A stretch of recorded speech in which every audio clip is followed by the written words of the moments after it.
Hey guys, Guggen Barbecue back, and today we're going to be cooking these chuck roasts that I picked up from Walmart. You can see that they have beautiful marbling. On the package it says it's from McLaren Farms, and I checked out their website and they say everything is rancher raised, that it's really good quality meat. So I'm really excited to check it out and see if it's worth cooking. So we got our smoke rolling, guys. I'm going to get these chuck roasts seasoned up and we're going to get them on the pit and we're going to see how this cook does. So if you guys like my videos, please consider liking and subscribing. And if you have any comments about the cook or any of the processes that we do or any questions at all, please put them in the comments below. We've got our chuck roast all seasoned up. I used coarse salt and coarse pepper. You can see our pit's running at about 275 degrees, which is where I like to run this particular offset smoker. Seems to be really happy there. I think this cook is going to take about 5 to 6 hours, but I'll keep you posted and kind of let you know how long this cook takes for me. So let's get these on the pit. I always like to place my meat on the opposite side of the fire. I also will often put a piece of wood just to block direct heat on that side of the meat and kind of protect it a little bit. Our chuck roast is at an internal temperature of 160 degrees and they are looking really, really good. I'm going to pull them off the pit and now we're going to wrap them up. We're going to use Chud's Barbecue Foil Boat Method. I've been watching a lot of his videos, and if you guys aren't subscribed to him, which I'm sure most of you are, check him out. He's got an amazing channel. We're going to wrap these up, and what we're going to do is kind of make a little bit of a boat.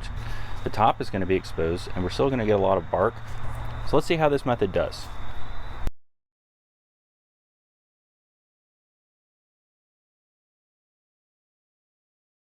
So that's my attempt at the foil boat method. Let's get these back on the pit and we'll pull them off at probe tenderness. That generally happens around 200 to 203 degrees. Could be a little bit more than that, could be a little bit less. Really just depends. Every cut of meat is different. So when we get to that point, we'll test with our probe and we'll see if they're ready to pull off. Alright guys, we got the meat off the pit. We've let it rest and cool down. You can see kind of open up that foil boat a little bit and let it rest here on the counter. And now we've got it down to about 150 degrees internal temperature. That's about where I like to start pulling the meat.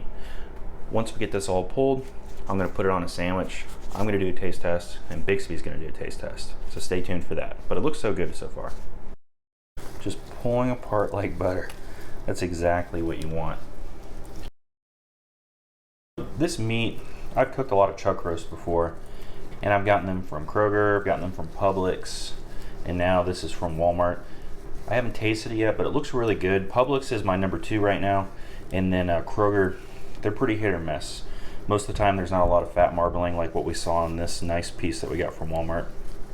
And we've got one more video in our Walmart series, and I won't tell you what it is. It's going to be a surprise, but it's going to be really, really good.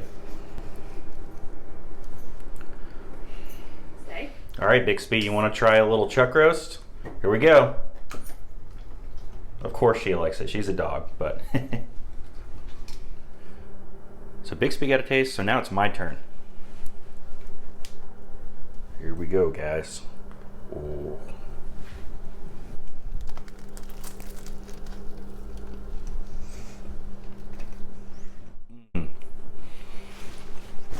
That's delicious.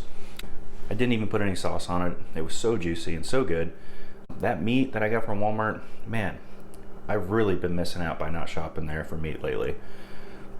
Especially after finding out that it comes from McLaren Farms. I just watched an episode of Billion Dollar Buyer on their farms and their process and everything. It was pretty cool. So anyway, really good quality meat, guys. Definitely better than what I've gotten from Kroger. And we've got one more Walmart cook in the series, and then I'll be done with Walmart for a while as far as making videos are concerned. But I'm still going to pick up meat from there because it's really good quality and a really good price. So if you guys like this video, please go ahead and consider subscribing. And if you have any questions, please put them in the comments below. That's all I have for you now. I'll see you in the next one.